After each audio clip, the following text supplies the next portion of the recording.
Welcome back to Optimize Health, where we're making easy, healthy, and delicious meals.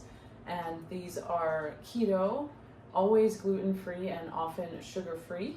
Today we're making a beef and bison chili, and I am going to be using about half a pound of ground beef, about half a pound of ground bison, along with cumin, red pepper, oregano, chili powder, cayenne pepper, this 21 season salute I get from Trader Joe's, and garlic powder and Himalayan salt, along with tomato paste. And I've chopped up one large orange carrot, 1/4 of a medium red beet, and about 2 little stalks of celery, just to add some additional flavor and bulk to this chili. I'm using 1 can of organic red kidney beans, and I'm going to puree in a can of organic black beans along with this kale to give it some texture and add some. You should talk to your doctor, healthcare provider, or veterinarian to see if any of these recipes, suggestions, or contents of these videos are right for you. Nothing contained in these videos are intended to be taken as medical advice. Use at your own risk. Veggies without it being really obvious in there. So what I'm going to do first, I'm going to start with cooking the meats together. And we're just going to cook them in kind of a loose ground fashion. We're going to season them in the pan. And we are going to add this one here. I'd like to salt it first. And then I will start adding a few more seasonings here.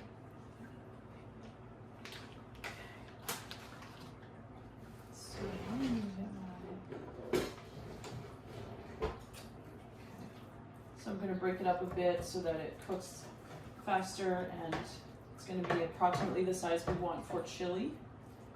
Just like bite-sized pieces here.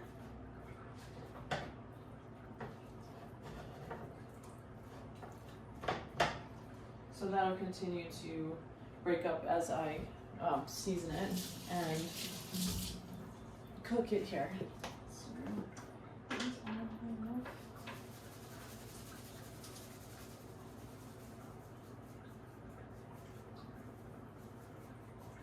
Since I'm using a lot of organic products and I also rinse my canned beans, we're not going to have a lot of saltiness in this. So I recommend starting with a moderate amount of salt, cooking, and getting toward the end of your cooking, tasting it and just seeing how much you might want to add additionally. If you're going to use the crock pot like I am, I'm adding about half a teaspoon of this total 21 season salute and about half a teaspoon of garlic. I did about 1/4 to a half teaspoon of salt. But if you're going to be cooking in the crock pot, sometimes I do this overnight and it may lose a bit of its water and moisture and become more concentrated. It's great for the other flavors, but it can make it kind of salty if you put in too much there. So I'm going to do about half a teaspoon of chili powder. I will put this aside to use a little bit extra in the crock pot, as well as this oregano. I do like putting extra oregano. Oregano has a lot of good health benefits. It's like a high antioxidant, and it has some cleansing properties. It can be an antibacterial, and that's helpful for all sorts of things in the winter months. Cumin is another great addition. It really helps bring out the flavor of chili. I know I had one open. I just had one open. That's okay, we go through these so quick. So cumin actually does have some properties that are interesting. I was reading about the iron content in cumin. Ground cumin seed is actually pretty high, and that can help boost our iron intake. There's also some antioxidants that are somewhat unique in cumin. I'm going to get this off.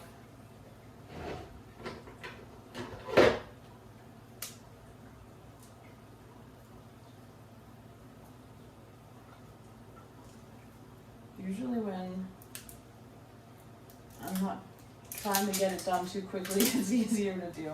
Okay, so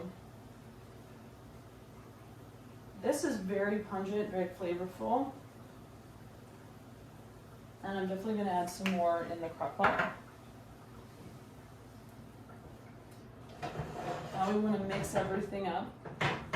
Get everything nicely seasoned. Small pieces. Let it cook for, it's probably going to take about 5 to 10 minutes, and you'll know as everything is turning brown and firm. We are going to cook additionally in the crock pot, but it's up to you if you'd like to do this process in a pan like I do or not.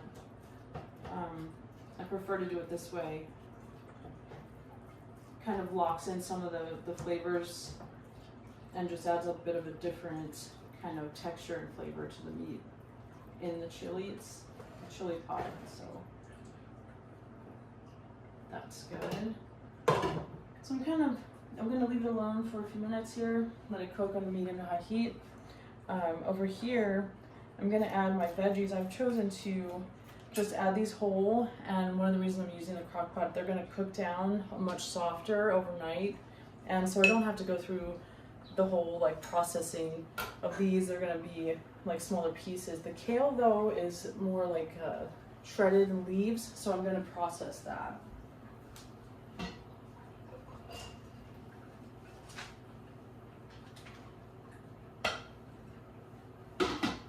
Celery, carrots, beets in the crock pot ready to go. We are going to puree our black beans so they're not as noticeable in this chili. And we're also going to do our kale in a minute.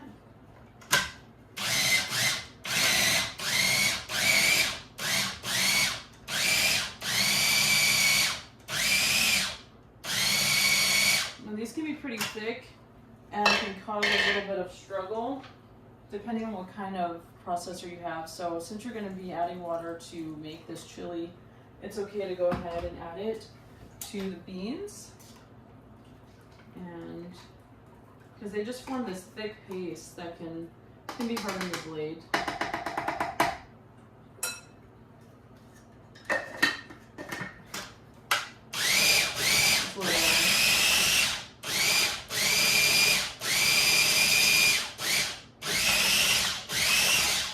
So just puree to the consistency that you are happy with. I am happy enough with mostly chopped. You see a few skins there, but it's not too bad. I want my other little spatulas. We can go ahead and just put it right in.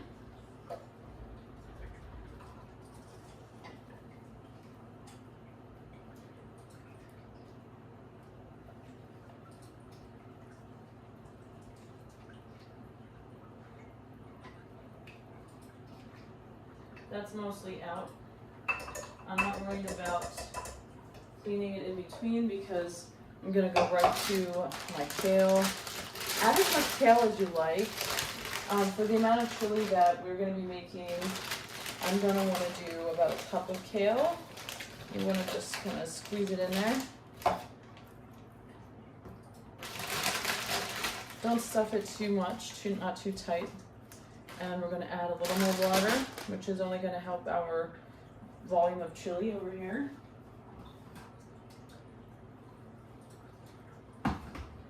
I'm just adding enough to keep my blade wet.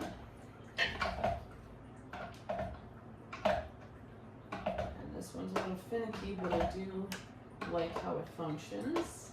There we go.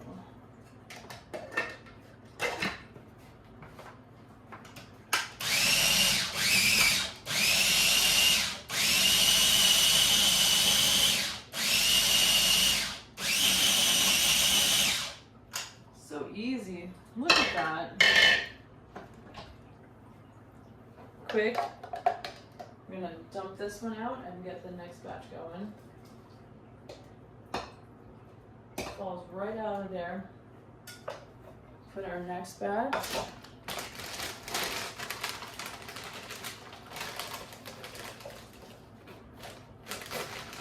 I'm gonna use this whole bag because I've got plenty of kale, and it's good for you. Cruciferous family. It has some vitamin C. It has some properties that help to clean out your digestive system. And one important thing I've learned with women's health is that it can, cruciferous family can really help us to balance our estrogen around like perimenopause and menopausal time. It can help to clear any excess estrogen or estrogen dominance, which is a common issue in perimenopausal women because we don't make enough progesterone. And so the hormonal balance is off, and cruciferous is really our friend. So I don't typically use a lot of arugula, but as a raw salad, that's a really good one to eat. And I'm gonna, on this channel, we will be making an arugula salad soon, and it's delicious. And that's, sometimes people don't realize that's an arugula family veggie. So let me add some water to this. Radishes are another arugula family veg. As we all know, broccoli, and I use a lot of cauliflower on this channel, particularly in my baking. We like to do a lot of Brussels sprouts here as well. So I did put quite a bit in here.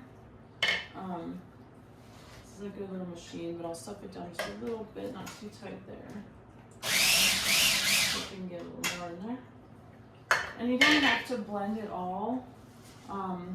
It depends on the consistency that you want your chili to be. You can do some whole pieces of leaf, or you can do, you know, all of it pureed. You might want it to look a certain way, it'll be smoother. But this is easy enough to do, so I'm going to blend it all and we'll show you how it comes out all blended.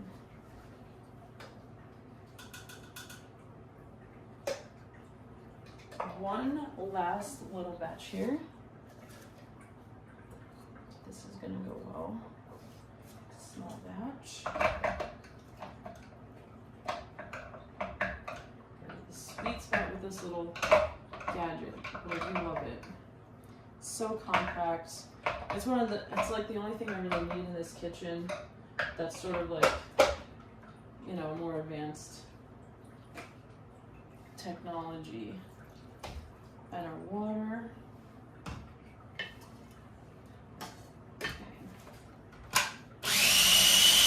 Our meat is smelling and looking good and done.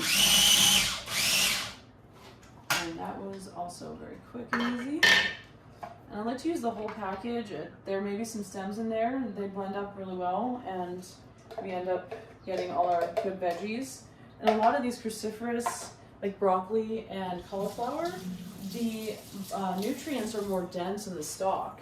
So even though the florets are beautiful, people are always trying to eat the florets. If you find ways to blend up the stalk and include it in soups and your baking, you're going to get even more benefits from those portions of the plant.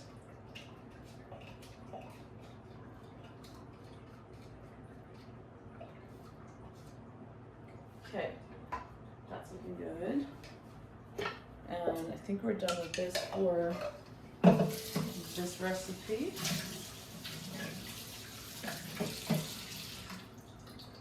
Tomato paste. I've decided to use the whole can.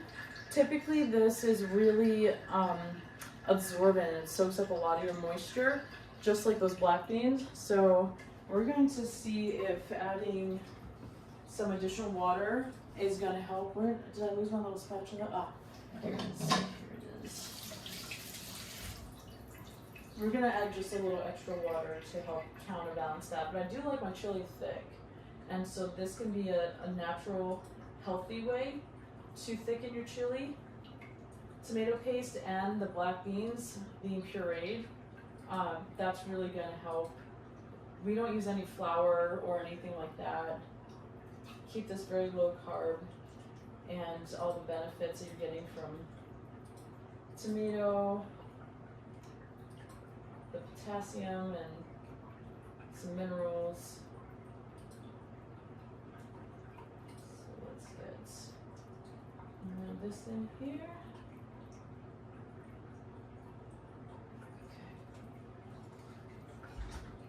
I'm going to add the meat, and we are going to show you how that turns out in just a bit.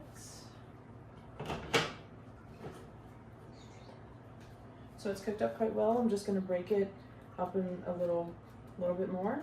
It's going to go right in. I'm using all the juice as well. It's got a lot of spices in it too.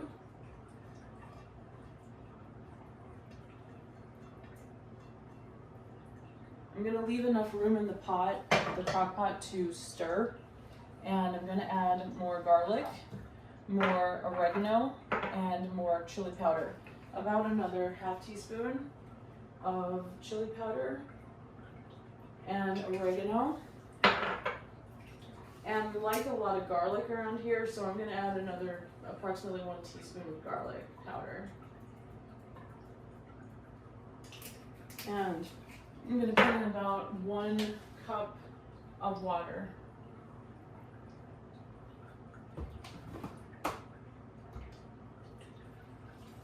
Pour that over, and I'm going to leave enough room to stir. Lid's going on, and we're going to be patient and watch that overnight, and we'll let you know how it turns out.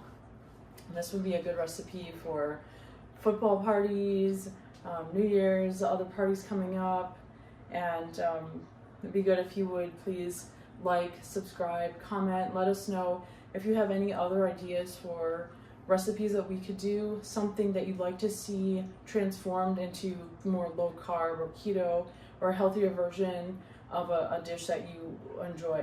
And we'd appreciate any comments. Thank you.